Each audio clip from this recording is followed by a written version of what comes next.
이제 하나님 말씀을 들을 시간입니다. 오늘 하나님 말씀은 요한복음 20장 1절부터 요한복음 20장 다 볼 것인데 오늘 1절부터 10절까지만 보겠습니다. 요한복음 20장 1절에서 10절. 제가 가진 성경은 신약성경 183쪽에 있습니다. 다 찾으신 줄 알고 제가 여러분 앞에 봉독해 드립니다. 안식 후 첫날 이른 아침 아직 어두울 때에 막달라 마리아가 무덤에 와서 돌이 무덤에서 옮겨간 것을 보고 시몬 베드로와 예수의 사랑하시던 그 다른 제자들에게 달려가서 말하되 사람이 주를 무덤에서 가져다가 어디 두었는지 우리가 알지 못하겠다 하니 베드로와 그 다른 제자가 나가서 무덤으로 갈새 둘이 같이 다름질하더니 다른 제자가 베드로보다 더 빨리 달아가서 먼저 무덤에 이르러 부풀려 세마포 누인 것을 보았으나 들어가지는 아니하였더니 시몬 베드로도 따라와서 무덤에 들어가 보니 세마포가 놓였고 또 머리를 쌌던 수건은 세마포와 함께 놓이지 않고 딴 곳에 캐캐 있더라. 그때야 무덤에 먼저 왔던 그 다른 제자도 들어가 보고 믿더라. 저희는 성경에 그가 죽은 자 가운데서 다시 살아나 하리라 하신 말씀을 아직 알지 못하더라. 이에 두 제자가 자기 집으로 돌아가니라. 아멘. 오늘은 거룩하신 우리 주 예수 그리스도께서 부활하신 부활주일입니다. 이제 이 부활주일 오늘 소제목은 부활하신 그리스도를 생각하라 이 말씀 가지고 함께 나누고자 합니다. 지난주에는 고난당하신 그리스도를 생각하라였고 그리고 오늘은 부활하신 그리스도를 생각하라 이 말씀 가지고 함께 나누고자 합니다. 이제 예수님이 십자가에 죽으신 것은 십자가에서 영원히 죽음으로 끝나기 위한 것은 아니었습니다. 무덤에 묻히셨지만 영원히 무덤에 갇히시기 위해서 무덤 속에 들어간 것이 아니었습니다. 바로 우리의 죄를 대신 죽으신 것은 영원히 죽으시기 위함이 결코 아니었습니다. 예수님 십자가에 죽으시고 무덤에 들어가신 것은 다시 살아나기 위해서 십자가에 죽으시고 장사되어져서 무덤에 들어가신 것입니다. 죽음이 무엇이고 인간의 완전한 부활의 영광이 무엇인가를 알려주기 위해서 예수님은 십자가에 죽으셨고 무덤에 장사되어졌고 그리고 결국 부활하셨습니다. 예수님의 무덤에 장사되어짐은 바로 우리들이 장사되어짐입니다.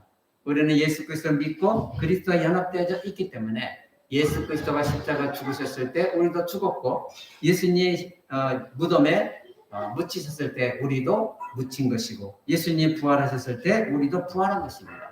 그래서 예수님과 우리는 하나가 되어진 것이고 예수님의 영광은 우리의 영광이 되는 것입니다.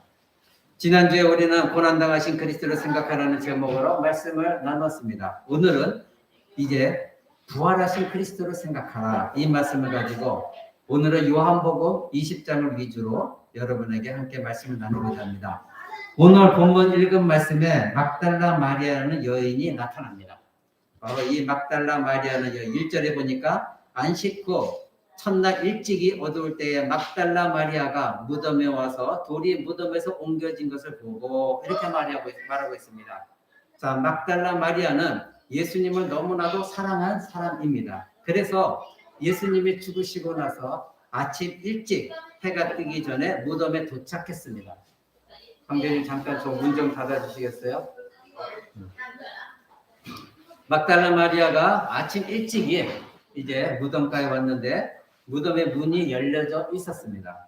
그래서 예수님의 시신이 사라진 것을 이 막달라 마리아는 발견했습니다. 그래서 그녀는 곧바로 베드로와 요한에게 달려갔습니다. 예수님의 시신이 없어졌다. 그들에게 알렸던 것이죠. 이 소식을 들은 베드로와 요한이 급히 이 무덤으로 달려왔습니다. 그러나 그들도 역시 예수님의 시신을 찾지 못하고 베드로와 요한은 그대로 집으로 돌아갔죠.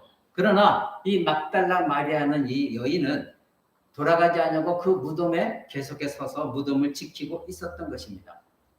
이 막달라 마리아라는 여인은 누구입니까? 이 여인은 창녀와 다름없었습니다. 7 귀신 들린 여인이었습니다. 정말로 불행한 여인이고 어느 누구도 이 여인을 가까이 하는 사람이 없었습니다. 그러나 예수 그리스도께서는 이 여인에게 자비를 베푸셨습니다. 긍휼을 베푸셨고 그 여인의 모든 걸 치유하셨고 그 영혼을 구원해 주셨습니다. 그래서 이 막달라 마리아는 예수 그리스도를 사랑하게 되었습니다. 바로 예수님이 이 여인의 죄사함 받은 것에 대해서 누가복음은 이렇게 말합니다. 내가 네게 말하노니 그의 많은 죄가 다 사하였도다. 이는 그의 사랑함이 많음이라. 사함을 받은 일이 적은 자는 적게 사랑하느니라. 이 얘기는 무엇입니까? 이 여인의 죄가 엄청 크다는 겁니다. 엄청 죄가 큰 죄를 짓고 살았던 여인인데 다 사함을 받았다는 겁니다. 그러니 예수 그리스도를 사랑하는 사람은 자기의 죄가 얼마나 큰 것인가를 아는 사람이 그만큼 예수 그리스도를 사랑한다는 겁니다. 그러나 겸손하지 못하고 교만한 사람은 자기의 죄가 얼마나 큰지를 알지 못하기 때문에 예수님이 자기를 위해 죽으셔서 용서해 주신 것이 얼마나 큰 은혜인가를 깨닫지 못하는 거죠. 그러니까 예수님을 사랑할 수가 없는 겁니다. 그래서 누가복음에 예수님 말씀하신 것이 그녀의 많은 죄가 사하졌도다. 이 뜻은 그녀는 엄청난 큰 죄를 짓고 있는 여인이었는데 이제는 용서받았다. 그리고 나를 믿고 있다. 그리고 나를 사랑한다. 이 말씀인 것입니다. 그래서 그의 사랑함이 많음이다. 사함받은 일이 적은 자는 적게 사랑한다. 여러분 그리스도인들도 정말로 예수 그리스도를 간절히 사랑하는 사람들을 보면 자기의 죄가 얼마나 큰 죄를 참여하고 눈물 뿌리며 회개하는 사람이 예수 그리스도를 정말 사랑합니다. 그리고 정말 예수 그리스도를 위해 살아갑니다. 그리고 예배합니다. 그리고 봉사하고 헌신합니다. 그게 은혜였거든요. 그런데 자기 자신이 죄가 얼마나 큰지 알지 못하는 사람은 자기 자신이 죄가 용서함 받았다는 것이 별 볼 일 없다고 생각하기 때문에 예수 그리스도를 그렇게 생명 거고 사랑할 수가 없는 것입니다. 그래서 예수님이 이 막달라 마리아에게 말씀하신 것이 바로 그의 많은 죄가 사해졌다. 왜냐하면 그가 많은 사랑을 나를 많이 사랑하는 것은 그의 죄가 많이 사함을 받았다는 것을 알기 때문이다. 사랑하는 성도 여러분, 우리들의 교만은 무엇입니까? 나는 별로 죄진 것이 없어.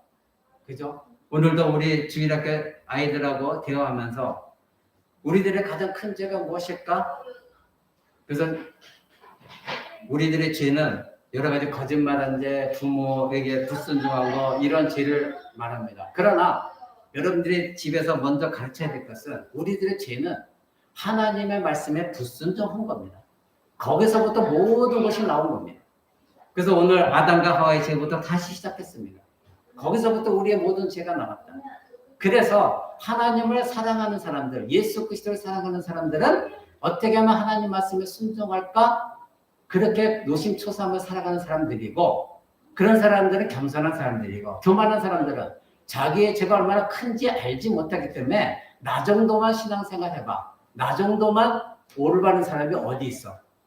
나는 별로 죄 지은 것이 없어. 이렇게 한 사람들은 예수 그리스도를 그렇게 사랑하는 사람이 아닙니다. 우리가 왜 갈등이 있습니까? 서로가 잘났잖아요. 나는 잘못한 것인데 네가 잘못했잖아. 이러기 때문에 갈등이 일어나거든요. 그런데 우리의 죄는 네 죄가 크냐 내 죄가 큰 거 없이 우리는 하나님 앞에 동일하게 모두가 죄인입니다. 이것을 깊이 인식하는 사람은 예수 그리스도가 나 때문에 십자가 죽으셨다는 것을 깊이 깨닫고 감사하는 사람이고 그러니 예수 그리스도를 사랑하지 않을 수가 없는 겁니다. 그런데 이 막달라 마리아는 우리와 차원이 다른 엄청난 죄를 지은 사람입니다. 창녀였고 모든 사람들이 그녀를 가까이 하기 싫어했습니다. 그런데 예수님 만나 주셨어요. 그리고 그녀의 모든 것을 받아주셨어요. 그러니 이 여인은 너무나도 자기의 죄가 큰 걸 알고 있는데 예수님의 자기를 용서해 주셨으니 엄청 다른 사람보다 더 예수님을 사랑하지 않을 수가 없었던 겁니다. 그래서 예수님이 누가복음 말씀하신 것이 바로 그의 사랑함이 많기 때문이다. 받은 일이 적은 사람은 적게 사랑한다. 그만큼 그 여인은 나로부터 그 사랑받은 것을 엄청 크게 여기고 있다 이것입니다. 사랑하는 성도 여러분, 여러분도 이미 용서받았고 사랑받은 존재들입니다. 근데 막달라 마리아와 저와 여러분과 차이점은 무엇일까요? 겸손과 교만입니다. 여러분은 교만한 사람들이고 막달라 마리아는 겸손한 사람입니다. 그만큼 자기의 죄가 얼마나 큰지를 알고 있었기 때문에 예수님을 그렇게 사랑할 수밖에 없었던 겁니다. 근데 우리는 왜 예수님을 사랑한다 입으로 말하지만 이 막달라 마리아처럼 그렇게 예수님을 사랑하지 못할까요? 나는 막달라 마리아라는 여인보다 죄를 덜 졌겠다는 교만 때문입니다. 이런 막달라 마리아가 지금 무덤 앞에서 울면서 서 있습니다. 오늘 읽었던 그 밑에 11절 한번 보십시오. 마리아는 무덤 밖에 서서 울고 있더니 울면서 구부려 무덤 안을 들여다보니 여기서 우리는 그 예수님을 향한 그녀의 사랑이 얼마나 깊은지 알 수 있습니다. 베드로와 요한은 제자들은 예수님의 시신이 없어졌다 하니까 그 소식 듣고 무덤에 와갖고 들여다보고 없으니까 그냥 집으로 돌아갔거든요. 근데 그 소식을 전한 이 막달라 마리아는 떠날 수가 없었어요. 예수님의 시신이 없어진 것에 그 무덤에 서서 울고 있어요. 내가 사랑하는 예수님의 그 죽은 시신조차도 지금 찾을 수가 없구나. 계속해서 무덤을 들여다보면서 울고 있는 것입니다. 제자들은 그만큼 교만한 사람들이었고 이 막달라 마리아는 겸손한 여인이었어요. 그래서 예수님이 자기를 용서해 주신 것이 얼마나 큰 사랑인가를 알고 있는 여인이었습니다. 예수님이 살아계실 때에는 그 앞에 예수님과 함께 동행하고자 하는 사람들이 많이 있었습니다. 오죽하면 제자들이 예수님 하나님 나라가 임할 때 우리는 좌편에 우편에 세워주셔서 이런 요구를 했겠습니까? 그러나 예수님이 죽으시자 예수님과 함께 하려고 하는 사람들은 다 사라져 버렸습니다. 다 도망갔습니다. 그러나 여기 막달라 마리아는 죽으신 주님이 그녀에게는 가장 큰 위로였기 때문에 예수님의 살아계실 때보다도 죽으신 지금 그 예수 그리스도를 더욱더 사랑하고 예수 그리스도를 가슴에 묻고 지금 예수님이 없어진 그 시신이 없어진 그 무덤을 보며 울고 있는 것입니다. 바로 막달라 마리아의 이 예수님을 향한 사랑은 제자들보다 더 큰 사랑이었습니다. 그녀는 베드로와 요한이 이미 한번 확인한 무덤 안을 다시 둘러보면서 울고 있습니다. 그때 그녀에게 천사들이 나타났습니다. 12절 보십시오. 흰 옷 입은 두 천사가 예수의 시체에 누웠던 곳에 하나는 머리편에 하나는 발편에 앉았더라. 그리고 천사들이 묻고 막달라 마리아가 대답합니다. 13절 천사들이 이르되 여자여 어찌하여 오느냐? 이르되 사람들이 내 주님을 옮겨다가 어디 두었는지 내가 알지 못함입니다. 이렇게 대답합니다. 그녀는 지금 죽으신 예수님의 시체만이라도 보는 것이 그녀의 큰 위안이었습니다. 그런데 그 시신마저도 지금 사라져 버렸으니 슬퍼할 수밖에 없습니다. 제자들은 와서 예수님의 시체가 없어졌다는 걸 알면서도 그냥 집으로 돌아갔지만 이 예수 그리스도께 엄청난 용서를 받은 이 여인은 자기의 죄를 용서해 주신 그 예수님이 너무나 사랑스러워서 제자들보다 더 큰 사랑으로 지금 슬퍼하며 그 시체를 찾고 있는 것입니다. 예수님의 시신이 없어졌습니다. 내가 사랑하는 예수 그리스도의 시신이 없어졌습니다. 이렇게 지금 울면서 대답하고 있습니다. 그녀는 그리스도를 인격적으로 만났습니다. 자신의 모든 죄를 용서하신 그리스도의 그 시신을 찾지 못했으니 자기 자신의 전부를 다 잊어버린 것과 같이 여겼던 것입니다. 그래서 지금 그녀는 매우 슬퍼하고 애통해하고 있습니다. 많은 사람들이 예수님 없이도 얼마든지 살아갈 수 있지만 그 이유는 그들이 예수 그리스도를 인격적으로 만난 적이 없기 때문에 자신의 죄가 무엇인지도 모르기 때문에 그 죄가 어떻게 용서받았는지도 모르기 때문에 그래서 예수님을 살아간 적이 없으니 예수님을 만난 적도 없고 예수님을 안타까이 찾는 사람도 없는 것입니다. 사랑하는 성도 여러분, 여러분은 정말로 예수 그리스도를 이 막달라 마리아처럼 사랑합니까? 그렇게 애통해하며 울면서 내 죄를 용서해 주신 내 죄가 너무나 크기 때문에 내 죄를 용서하신 그 예수 그리스도를 진실로 사랑하고 찾고 있습니까? 마리아는 자신의 죄를 용서하시고 구원해 주신 예수 그리스도께 너무나도 넘치는 감사가 있고 그리고 그 예수 그리스도 사랑했기에 예수님의 죽으심과 시신이 없어진 것이 자신의 모든 것을 잃어버린 것과 같아서 지금 애통해하고 슬퍼하고 있는 것입니다. 이때 예수님께서 직접 막달라 마리아에게 나타나셨습니다. 마리아는 처음에 예수님인지 알지 못했습니다. 14절, 15절 보십시오. 이 말을 하고 뒤로 돌이켜 예수께서 서 계신 것을 보았으나 예수인 줄을 알지 못하더라. 예수께서 이르시되 여자여 어찌하여 울며 누구를 찾느냐 하시니 마리아는 그가 동산지기인 줄 알고 이르되 주여 당신이 옮겼거든 어디 두었는지 내게 이르소서 그리하면 내가 가져가리이다. 이렇게 말합니다. 천사들의 질문과 동일하게 예수님도 그녀에게 물으십니다. 어찌하여 우느냐? 왜 울고 있느니? 누구를 찾고 있니? 왜 울고 있니? 여러분은 예수님을 진정 사랑해서 예수님의 나를 위해 당하신 고난과 그 죽음을 슬퍼하며 예수 그리스도를 매일매일 삶 가운데 찾고 계십니까? 그 예수 그리스도의 십자가 죽음을 바라보고 계십니까? 부활하신 예수 그리스도를 붙들고 있습니까? 내 죄가 얼마나 큰지 알기 때문에 그 예수 그리스도를 너무나 사랑하기에 그 예수 그리스도를 바라보며 찾고 있는 여러분이십니까?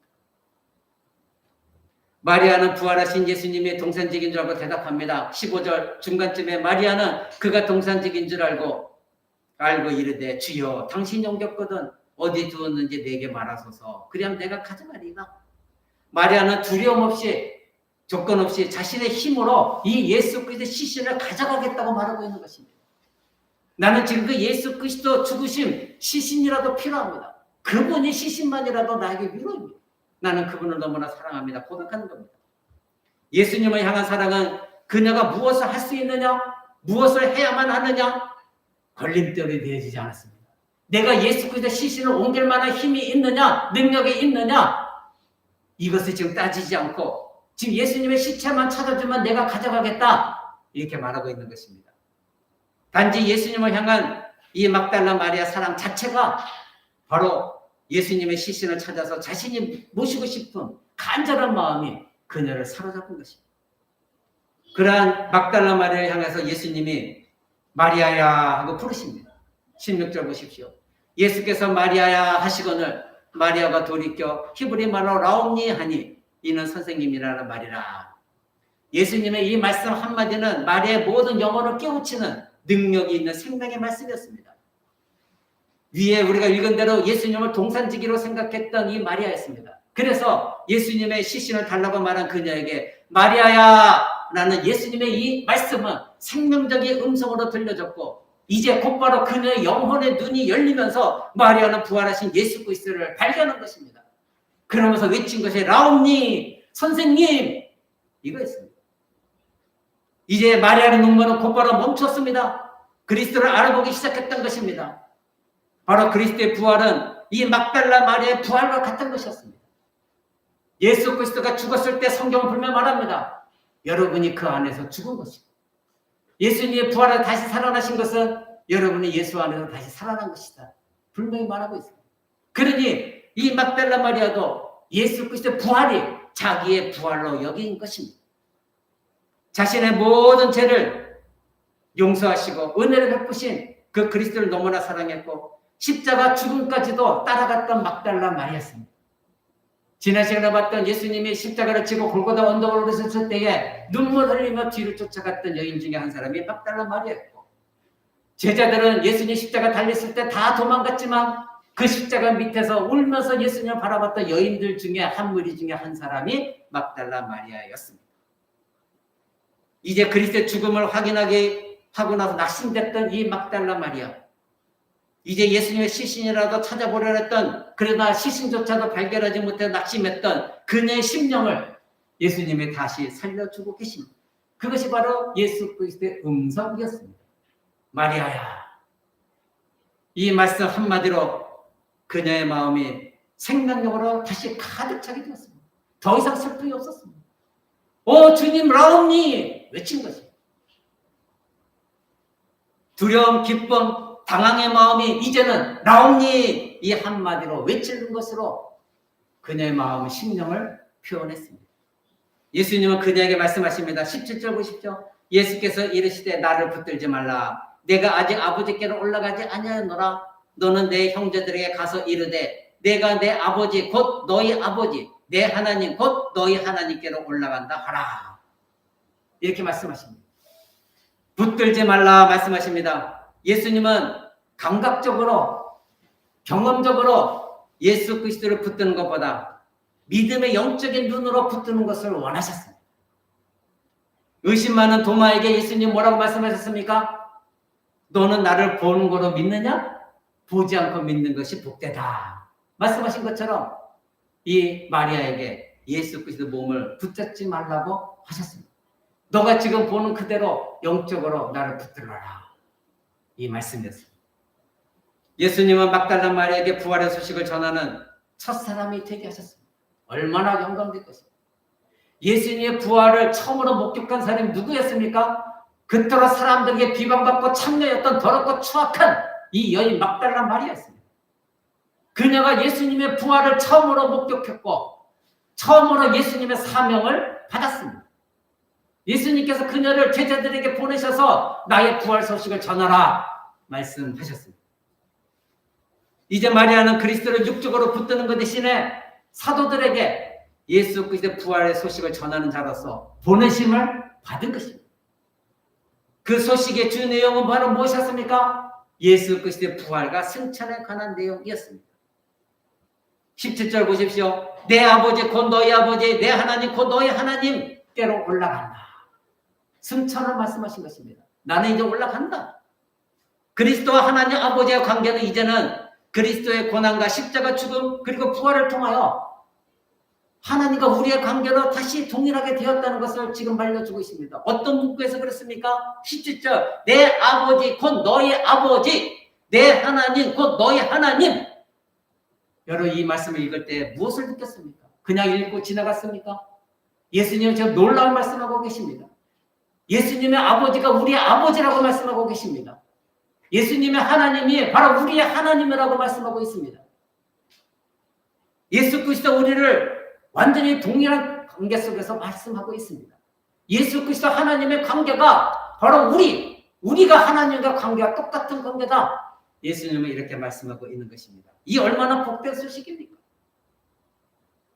예수님은 잡히시기 전에 요한복음 17장에 이렇게 말씀하십니다. 아버지여, 아버지께서 내 안에 내가 아버지 안에 있는 것 같이 그들도 다 하나가 되어 우리 안에 있게 하사 세상으로 아버지께서 나를 보내신 것을 믿게 없어서. 예수님의 기도 제목이 이거였습니다. 내가 아버지 안에 있고 아버지가 내 안에 있는 것처럼 저희들도 아버지 안에 있게 없어서. 바로 이 모든 것들이 예수님의 대제사장적인 이 기도의 응답이 예수 그리스도의 부활을 통하여 응답되어졌습니다. 그래서 예수님이 하신 말씀이 내 아버지 곧 너희 아버지, 내 하나님 너희 하나님 말씀하신 내용입니다. 이제 예수님은 열 제자에게 나타나십니다. 20장 19절부터 보십시오. 이날 곧 안식 후 첫날 저녁 때에 제자들이 유대인들을 두려워하여 모인 곳에 문들을 닫았더니 예수께서 오사 가운데 서서 이르시되 너희에게 평강이 있을지어다. 이 말씀하시고 손과 옆구리를 보이시니 제자들이 주를 보고 기뻐하더라. 여기에 안식 후 첫날이라고 말합니다. 오늘날로 얘기하면 주일입니다. 예수님이 부활하신 날, 그 날이 안식한 날 첫날입니다. 지금 제7일 안식일교 이단들은 여전히 안식일을 구약의 안식일을 지키고 있지만 그러나 신약시대에 와서 예수님 부활하신 날을 주일로 섬기고 있는 것입니다. 성경에 나와 있는 내용입니다. 바로 안식 후 첫날이 부활한 날인 것입니다. 오늘의 주일입니다. 제자들은 유대인들을 무서워하여 문을 잠그고 있었습니다. 예수님은 자신의 백성들이 두려움과 절망에 있을 때에 언제나 우리와 동행하십니다. 기쁨 슬픔 속에 있었던 막달라 마리아에게 나타나셨고 두려워 떠는 이 제자들에게 나타나셨고 예수님의 죽음 소식을 듣고 슬퍼하던 다른 제자들에게도 나타나셔서 예수님은 그들에게 참된 기쁨과 위로가 되어 주시는 겁니다. 이 제자들은 유대인들 두려워 벌벌 떨고 있는, 그래서 한 방에 모여 있을 때에 예수님이 이들에게 나타나셔서 하신 말씀이 너희에게 평강이 있을지어다. 평강에는 하나님과의 화목이 우선입니다. 이미 여러분들 다 배웠습니다. 예수 그리스도께서 십자가에서 죽으시고 부활하신 이후에 원수된 관계였던 하나님과 우리는 화목하게 되었습니다. 그것을 믿는 사람들이 신자들입니다. 그래서 로마서는 말하죠. 로마서 5장 10절에 곧 우리가 원수 되었을 때에 그 아들의 죽으심으로 말미암아 하나님과 화목하게 되었은즉 화목하게 된 자는 그의 살아나심으로 말미암아 구원을 얻을 것이다. 즉 예수 그리스도가 죽으셨을 때에 십자가 죽음으로 하나님과 우리는 화목하게 되어졌고 이제 예수 그리스도의 부활로 구원을 얻은 것입니다. 이것이 하나님과 우리와 관계 속에서의 평강인 것입니다. 또 사랑과의 관계 속에서 평강을 우리는 이루었습니다.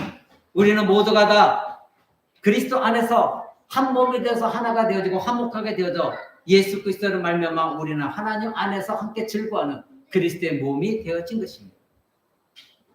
예수님은 살아계실 때 제자들에게 내가 너에게 평안을 주노라 말씀하셨습니다.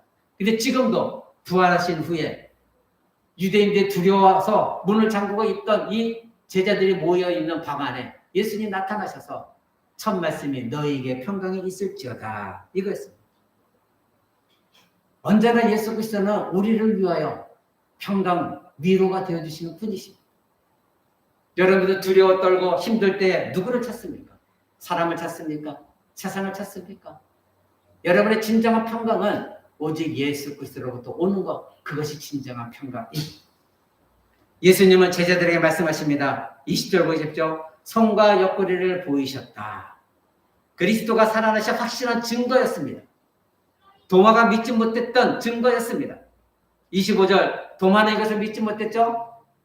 25절 한번 보시죠. 다른 제자들이 그에게 이르되 우리가 주를 보았노라 하니 도마가 이르되 내가 그의 손에 못자국을 보며 내 손가락을 그 못자국에 넣으면 내 손을 그 옆구리에 넣어보지 아니하면 나는 믿지 않겠노라. 이것이 오늘날 불신자들입니다. 내가 경험해야만 믿겠다는 겁니다. 내가 손으로 만져야만 믿겠다는 겁니다. 내 눈으로 봐야만 믿겠다는 겁니다. 그런데 우리는 자기가 보지 못한 대한민국 역사, 조선시대 때 일어났던 모든 것들도 기록만으로도 믿고 있거든요. 근데 오직 예수님의 이 모든 역사적인 사실은 기록만으로 믿지를 않아요. 그것이 바로 영적 상태입니다. 우리 조선시대 때 이렇게 기록되어졌다. 우리 그 시대 살아본 적도 없어요. 이순신 장군이 그렇게 싸웠다? 그 이순신 장군을 만난 적도 없어요. 그럼에도 이순신 장군이 그렇게 우리나라를 위해 싸웠다는 걸 믿어요. 그런데 예수님이 이러이러 행하셨다는 기록된 거는 믿질 않아요. 똑같은 기록임에도 불구하고 그것이 바로 영적 상태입니다. 어떤 영혼이 하나님께 택함을 받았느냐 아니냐의 차이입니다. 어떤 사람이 하나님께서 그 영혼을 구원하기 위하여 그 믿게 하시느냐 아니냐 이거 차이입니다. 지금 이 도마가 그랬습니다. 예수님을 봤다 우리가 봤다 했는데도 이 도마는 내가 직접 만져봐야 된다. 내가 직접 예수님의 손 옆구리에 직접 손으로 집어넣어야 나는 그때야 믿겠다. 이렇게 말한 것이 도마였습니다. 예수님의 십자가 고난의 흔적들은 지금도 우리의 위로가 되어지고 있습니다. 지금도 예수 그리스도는 하나님 보좌 우편에서 우리를 위해 대제사장 자격으로 중보하고 기도하고 계십니다. 우리가 죄를 지을 때 예수님은 저와 여러분들을 위해서 기도하십니다. 자신의 손과 옆구리 상처를 보이시고 하나님의 진노를 누구로 때리십니다. 여러분, 우리가 죄를 범해서 하나님께 용서를 구할 때 예수님은 하나님 아버지께 이렇게 간구합니다. 아버지, 내가 저들을 위해서 죽었습니다. 내 손자국에 이같이 못자국이 있습니다. 내 옆구리에 창이 찔린 것이 있습니다. 나의 이러한 십자가 희생을 보시고 저들을 용서해 주옵소서. 예수님 지금도 우리를 중보하고 계시다는 거 잊지 마시기 바랍니다. 그런데 그러한 예수 그리스도 얼마나 여러분은 잊고 살고 있습니다. 매일매일 삶 속에서 그리스도를 생각하고 계십니까?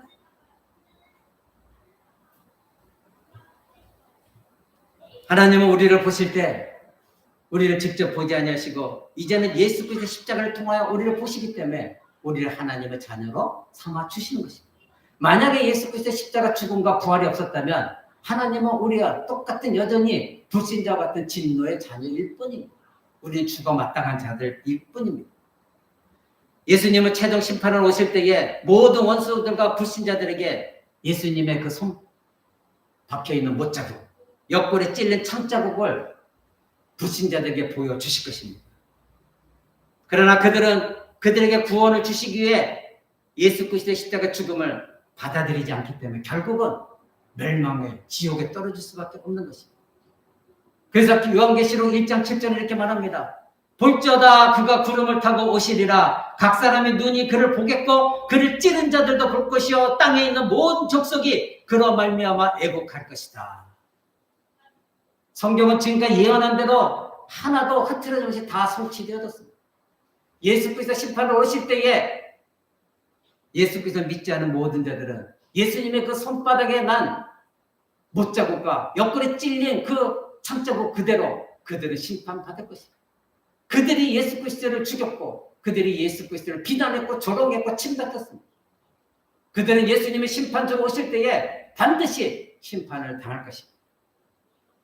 제자들에게 보여주신 십자가 흔적들은 제자들의 의심을 제거하고 그리고 제자들은 이 그리스도 몸이 그리스도가 살아계실 때 약속하신 바로 그 부활이었구나 이것을 확신하게 되었습니다. 누가복음 24장 30분 이렇게 말합니다. 내 손과 발을 보고 나인 줄 알아라. 또 나를 만져봐라. 영은 살과 뼈가 없으되 너희 보는 것 같이 나는 있다. 귀신인가 의심했던 제자들이 있었을 것입니다. 근데 직접 봐라. 내 손을 한번 만져봐라. 예수님이 살아계실 때에 그 손과 몸 그대로였어요. 모든 사도들에게 예수님은 다시 나타나십니다. 예수님은 10명의 사도들에게 나타나신 뒤에 곧 모든 사도들에게 부활하신 몸을 보이셨습니다. 26절, 29절 봅니다. 여드레를 지나서 제자들이 다시 집에 있을 때에 도마도 함께 있었고 앞에 제자들이 나타날 때 도마는 없었습니다. 근데 이제 도마도 함께 있었고 문들이 닫혔는데 예수께서 다시 들어오셨습니다. 서서 이르시되 너희에게 평강이 있을지어다 하시고 도마에게 이르시되 네 손가락을 이리 내밀어 내 손을 보고 네 손을 내밀어 내 옆구리에 넣어봐라. 그리하여 믿음 없는 자가 되지 말고 믿는 자가 되라. 도마가 대답하여 이르되 나의 주님 나의 하나님이시니이다. 예수께서 이르시되 너는 나를 본 거로 믿느냐? 보지 못하고 믿는 자들은 복되도다 하시니라. 예수님이 처음 제자들에게 나타나실 때 그 자리에 도마는 없었습니다. 그래서 이번에 제자들에게 나타나심은 바로 도마에게는 특별한 은혜였습니다. 목자이신 그리스도가 십자가 죽음을 당하자 다 흩어져 도망갔던 이 제자들, 그들은 예수님은 그들을 버리지 않으셨습니다. 예수님은 믿음이 없는 도마를 위해 다시 나타나신 것입니다. 그리고 도마는 의심에 빠져 있었을 때에 예수님께서 그에게 나타나 주셨습니다. 지금 우리는 도마 같은 사람 아닙니까? 예수를 믿고 있습니다 하면서도 여전히 예수 그리스도를 믿지 않고 있는 것이 의심하고 있는 거 여러분 아닙니까? 여러분에게 어떤 일이 일어났을 때 누구에게 달려갑니까? 예수 그리스도는 너무나 멀고 사람들은 너무나 가깝고 내 정욕은 너무나 가까운데 말씀은 너무나 멀고 십자가는 저 멀리 있는데 이 세상에 모든 욕망과 욕심은 너무나 내게 가까이 있어요. 예수님께 얼마나 달려가십니까? 이 도마처럼 의심하고 있지 않습니까? 정말 예수님이 하나님인가? 정말 예수님 다시 오실까? 정말 부활하셨을까? 도마가 그런 사람이었습니다. 우리는 주여 주여 하다가도 이내 의심의 생각에 빠질 때가 많이 있을 것입니다. 자신을 위해 죽으신 그 예수 그 십자가 부활, 이것을 의심한 적이 여러분 얼마나 많이 있습니까? 지금 그리스도에게 등을 돌리고 믿음의 확신이 없는 사람이 있다면 이 도마를 한번 보십시오. 이 도마는 예수님을 떠나서 도망친 사람이었고 다른 어떤 제자들보다 더 멀리 도망가 있었던 사람들이었습니다. 다른 제자들이 먼저 만나고 이 도마에게 그 예수님 만난 사실을 전할 때에 우리가 부활하신 주를 보았다. 그리스도가 정말 살아났다. 이렇게 말했지만 그는 단호하게 말했습니다. 나는 예수 그리스도의 손에 있는 못자국과 옆구리 찔린 창자국을 보지 않으면 난 믿지 않겠노라. 그것이 오늘날 불신자들입니다. 조금 전에 말씀드린 대로 고려시대 때 아니 고조선 시대 때 역사책은 다 믿으면서 예수 그리스도에 대한 기록의 말씀을 전혀 믿으려고 하지 않는 것이 불신자들입니다. 내 눈으로 믿어지지 않는데요. 보지 않았는데요. 이수신장도 봤습니까? 세종대왕 봤습니까? 세종대왕이 한글을 지었다는 거 어떻게 믿습니까?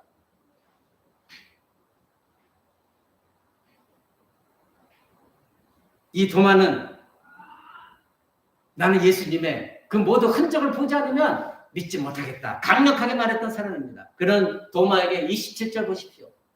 도마에게 이르시되 네 손가락을 이리 내밀어 내 손을 보고 네 손을 내밀어 내 옆구리를 넣어봐라. 그리하여 믿음이 없는 자가 되지 말고 믿는 자가 되라. 그리스도는 도마가 한 말을 그대로 말씀하셨습니다. 그래 그렇게 못 믿겠니?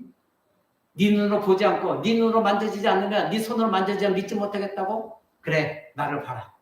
그리고 내 손자국을 직접 봐라. 만져봐라. 내 옆구리에 창 찔린 자국 있다. 거기에 손을 넣어봐라. 그대로 의심한 그대로 보여주셨습니다. 예수님은 부활을 의심한 도마에게 먼저 말씀으로 자신의 부활을 이렇게 알리신 것입니다. 그리고 행동으로도 알리셨습니다. 네 손가락을 이리 내밀어 내 손을 보고 네 손을 내밀어 내 옆구리에 넣어라. 도마야, 왜 그렇게 도무지 믿지 못하고 있느냐?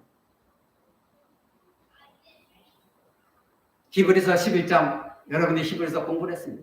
믿음은 바라는 것들의 실상이요 보이지 않는 것들의 증거다.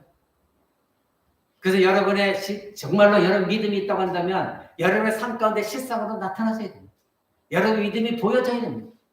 붙들고 있어야 됩니다. 그것이 믿음입니다. 도마는 그것을 놓쳤던 것입니다. 그리스도의 못자국과 참 자국이 그리스도가 우리를 구속하시고 부활하셨다는 증거였습니다.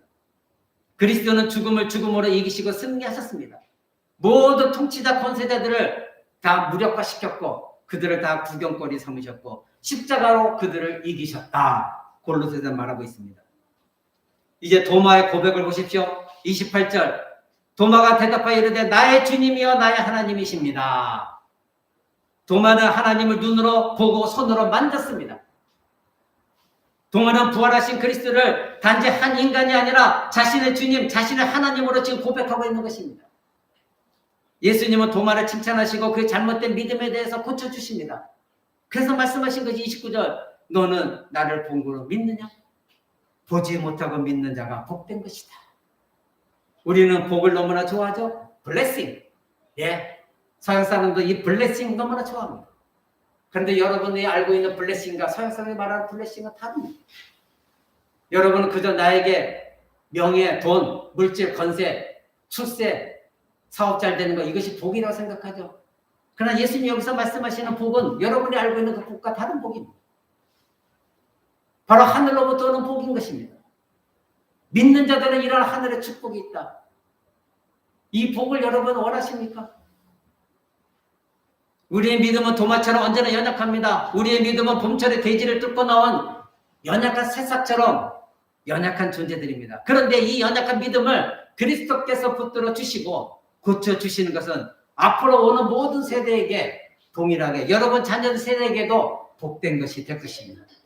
그래서 여러분 자녀들이 보지 못하고 믿는 자들이 되도록 여러분들은 가르쳐야 됩니다. 우리는 공기가 눈에 보이지 않아도 공기가 있다고 믿고 있습니다.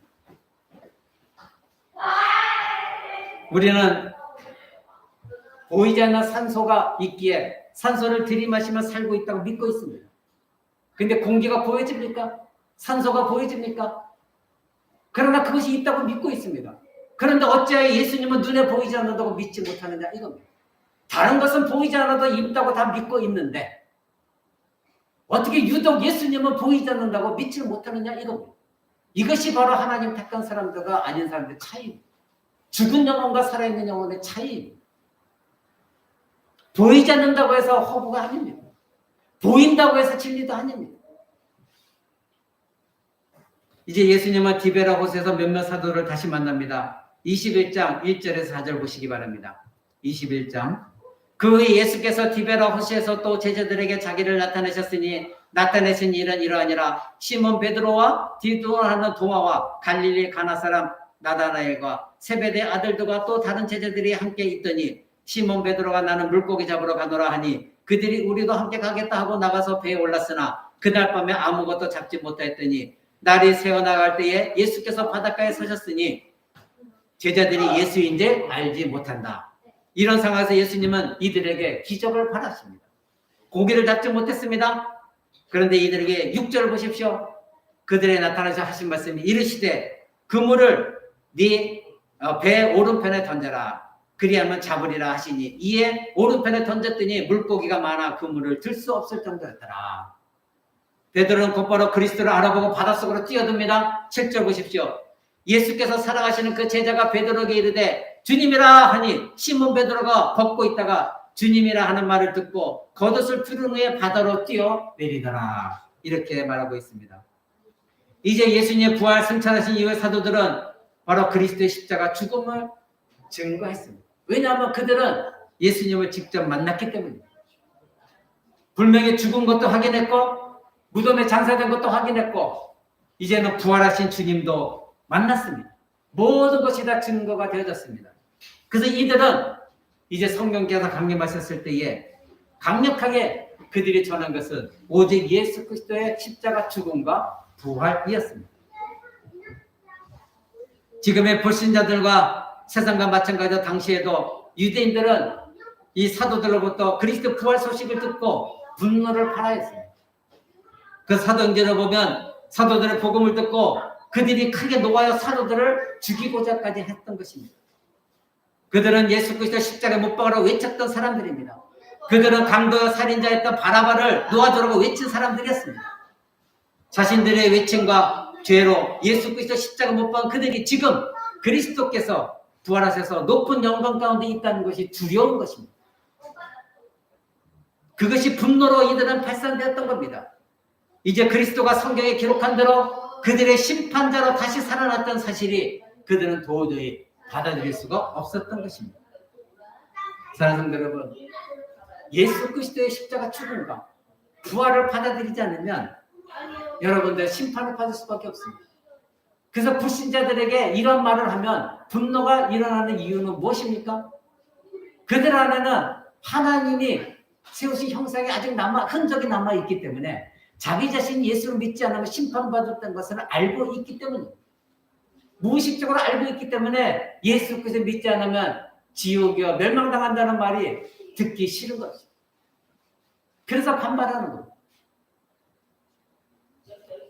그리스도의 부활과 신자의 유익은 무엇입니까? 그리스도의 부활은 모든 잔잔한 자들의 첫 열매가 되어지셨습니다. 그래서 먼저 무덤에서 예수님은 다시 살아나신 것입니다. 예수님이 다시 살아나셨기 때문에 우리도 다시 부활하는 것입니다. 우리의 몸과 영혼이 다시 부활하는 것입니다. 우리는 이미 우리의 영혼은 다시 살아났습니다. 이제 그리스도를 믿고 예수 안에 있기 때문에 우리의 죽은 다음에 죽은 몸도 예수님 오실 때 다시 살아나는 것입니다. 이것이 우리들의 유익입니다. 즉 예수님이 우리를 위해서 먼저 첫 열매가 되어지신 것입니다. 그래서 고린도전서 15장은 이렇게 말합니다. 우리 다 같이 고린도전서 15장 22절 한번 봅니다. 고린도전서 15장 22절. 제가 가진 성경은 282쪽에 있습니다. 신약성경 282쪽 고린도전서 15장 22절. 아담 안에서 모든 사람이 죽은 것 같이 그리스도 안에서 모든 사람이 삶을 얻으리라. 그러나 각각 자기 차례대로 되리니 먼저는 첫 열매인 그리스도요 다음엔 그리스도 강림하실 때 그의 붙은 자요. 이렇게 말합니다. 즉 그리스도께서 우리에게 첫 열매가 되셨다는 겁니다. 부활의 첫 열매. 그래서 예수님은 먼저 우리를 위해 십자가에 죽으시고 먼저 우리를 위해서 무덤에서 다시 살아나신 것입니다. 그래서 첫 열매가 되어지셨습니다. 오늘날 많은 사람들이 의문을 제기합니다. 한 사람이 부활이 어찌 모든 사람의 부활의 근거가 되느냐. 즉 예수님이 살아나셨다고 어찌 우리가 예수님이 살아난 것과 우리가 다시 살아나는 것과 연결이 될 수 있느냐 이렇게 묻습니다. 아담 한 사람의 죄가 우리 모두가 죽어야 될 이유가 되듯이 한 사람이 다시 살아남이 우리 모두가 다시 살아나는 이유가 되어지고 근거가 되어지는 겁니다. 아담이 죽었을 때 우리는 죄 지은 적 없지만 아담으로 인하여 아담이 우리의 대표자이기 때문에 우리를 죄에 지은 것이요 예수 그리스도 우리의 대표자이기 때문에 예수님이 부활하신 것이 우리의 부활이 되어지는 것입니다. 그래서 예수님은 부활의 첫 열매가 되어진다. 성경 그렇게 말하고 있습니다. 그래서 골로새서는 이렇게 말합니다. 죽은 자들 가운데서 먼저 나셨다. 이 먼저 나셨다는 것이 바로 첫 열매가 되셨다는 겁니다. 죽은 자들 가운데서 먼저 예수님은 부활하셨습니다. 사랑하는 성도 여러분, 예수 그리스도는 교회 머리로서 우리의 첫 열매가 되어지셨습니다. 즉 죽은 자들 가운데서 먼저 살아나셨습니다. 여기서 이 먼저라는 것이 바로 첫 열매라는 것이고 먼저라는 의미는 그 후에 다른 열매가 있을 것이라는 말인 것입니다. 바로 예수 그리스도의 특성은 철매가 되신 예수 그리스도의 특성은 죽은 자들 가운데서 먼저 나셨다. 먼저 살아나셨다. 즉 먼저 부활하셨다. 그래서 예수 그리스도의 부활이 우리의 부활이 되어질 수가 있는 겁니다. 사랑하는 성도 여러분, 그리스도께서 하나님의 참 형상으로 이루신 특성, 그리고 그분이 교회 머리로서 우리들에게 첫 열매가 되셔서 우리가 열매로 맺도록 하신 것은 바로 예수님이 죽음을 죽음으로 극복하셨기 때문입니다. 그래서 그리스도 안에서 저와 여러분도 죽음을 죽음으로 극복할 수가 있는 것입니다. 그것이 우리의 부활입니다. 그리스도께서 죽음을 극복하셨고 바로 그분이 교회의 머리가 되셨기 때문에 교회인 우리도 죽음을 극복할 수가 있는 것입니다. 예수님이 죽음을 극복하셨다면 예수님 안에 있는 우리도 죽음을 극복할 수가 있습니다. 즉 그리스도만이 그리스도인답게 살아가는 이유는, 그리스도인이 그리스도인답게 살아가는 이유는 저와 여러분이 죽음으로부터 부활했기 때문입니다. 여러분은 이미 죽음에서 부활한 존재들입니다. 이미 다시 살아난 존재입니다. 그런 이 땅 가운데 그렇게 시시하게 살아가서는 안 되는 겁니다. 부활했습니다. 여러분의 영혼은 이미 부활했고 여러분의 몸도 예수님 오실 때 완전한 예수님의 몸처럼 부활될 것입니다. 이것이 여러분이 붙들어야 될 믿음이 되어져야 됩니다. 사랑하는 성도 여러분, 우리의 첫 열매신 그리스도께서 교회의 머리가 되셨을 때에 죽음을 극복하신 분으로 성경은 분명히 말하고 있습니다. 그러기에 우리가 이 땅 가운데 우리 정욕을 이기는 것은 윤리 도덕적으로 살라가 아니라 진정으로 죽음을 죽음으로 이긴 신자라고 한다면, 즉 그 부활을 분명히 확신하고 있는 사람이라고 한다면 이 죽음을 상징하는 우리 세상에 있는 이 땅에 있는 정욕, 육신의 정욕, 이 모든 것들 바로 음란과 부정과 사욕과 미움과 시기와 질투와 수치함과 방탕함과 우상 숭배하는 이 모든 것들은 죽은 것이기 때문에 너희는 부활했다는 증거는 이 모든 것을 이긴 것이다라는 것입니다. 근데 여러분들이 나는 이 모든 것들을 이겼습니다. 그래서 부활했습니다. 이 죽은 것들을 이겨낸 존재입니다. 그렇게 믿고 있다고 입으로 고백하면서도 여전히 이와 같은 것에 살고 있다고 한다면 어찌 여러분들이 부활을 확신하는 신자라고 말할 수가 있겠습니까? 예수님은 죽음을 극복하신 분이십니다. 우리는 그리스도 안에서 이 모든 죽음을 극복했습니다. 여기 성경에 말하는 그 죽음은 무엇입니까? 미움, 시기, 질투, 음란, 부정, 사욕, 정욕, 탐심, 수치함, 방탕함, 이 모든 것들이에요. 이건 죽은 것들이에요. 이 죽은 것에서 여러분들이 이김을 받았다고 성경은 말하고 있는데 여러분 여전히 여기에 죄에 종노하고 있고 살고 있다면 어찌 내가 부활을 확신하고 있는 신자로 산다고 말할 수 있느냐 이것입니다. 사랑하는 사람들 여러분, 그리스도의 부활을 의심하십니까? 만약에 여러분들이 그리스도의 부활을 의심한다면 그 의심하는 이유는 여러분들이 아직도 땅의 죽음을 이기지 못한 상태에 있기 때문에 부활을 의심합니다. 여러분은 막달라 마리아처럼 진정 그리스도를 사랑하십니까? 여러분들은 제자들처럼 예수님의 말씀을 혹시 기억하지 못하고 있지는 않습니까? 여러분은 혹시 의심 많은 도마와 같은 삶을 살고 있지 않습니까?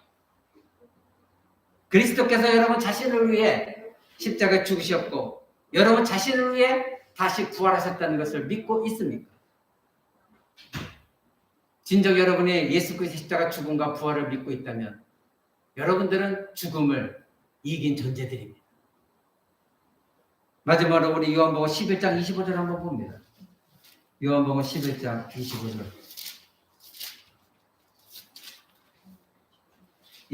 26절입니다. 예수께서 가라사대 나는 부활이요 생명이니 나를 믿는 자는 죽어도 살겠고 무릇 살아서 나를 믿는 자는 영원히 죽지 아니하리니 이것을 네가 믿느냐? 여러분 대답하시기 바랍니다. 이 말씀 믿으십니까? 이것을 믿고 있습니까? 예수님 지금 묻고 계십니다. 나는 부활이다. 나는 생명이다. 나를 믿는 자는 죽어도 살겠고 살아서 나를 믿는 자는 영원히 죽지 아니할 것이다. 이것을 믿느냐? 여러분 이것을 믿는다고 감히 여러분 대답할 수 있습니까? 그렇다면 여러분들은 죽음을 이긴 사람들입니다. 이 세상에 죽어있는 모든 것을 이긴 사람들입니다. 그런데 예수님 지금 말씀하신 것이 나는 부활의 생명이니 나를 믿는 자는 죽어도 살겠고 지금 현재 나를 믿는 자는 죽어도 살겠고 미래의 일입니다. 그러니 지금 미래에 일어날 일이 지금 현실에 집중해 두고 왔습니다. 지금 여러분들이 예수 그리스도의 십자가 죽음과 부활을 믿고 있다면 여러분들 미래에 일어날 나는 죽어도 영원히 다시 몸이 부활해 살겠다는 걸 믿고 있는 여러분들입니다. 그것이 실제화 되어져 있습니다. 아직 나타나지 않았지만. 여러분 과거에 매여 있으면 안 됩니다. 여러분 과거에 매여 있는 사람은 얼마나 부정적입니까? 맨날 이랬고 저랬고 우리 남편은 이런 사람이었고 우리 아내는 저런 사람이었고 맨날 과거에 젖어 살아갑니다. 맨날 한탄합니다. 맨날 거기서 벗어나지 못합니다. 과거는 과거입니다. 신자는 과거에 얽매 사는 사람이 아닙니다. 과거에 내가 믿었던 내 죄시점 받은 것이 현재적으로도 경험되어지고 살아가야 되는 것이 신자예요.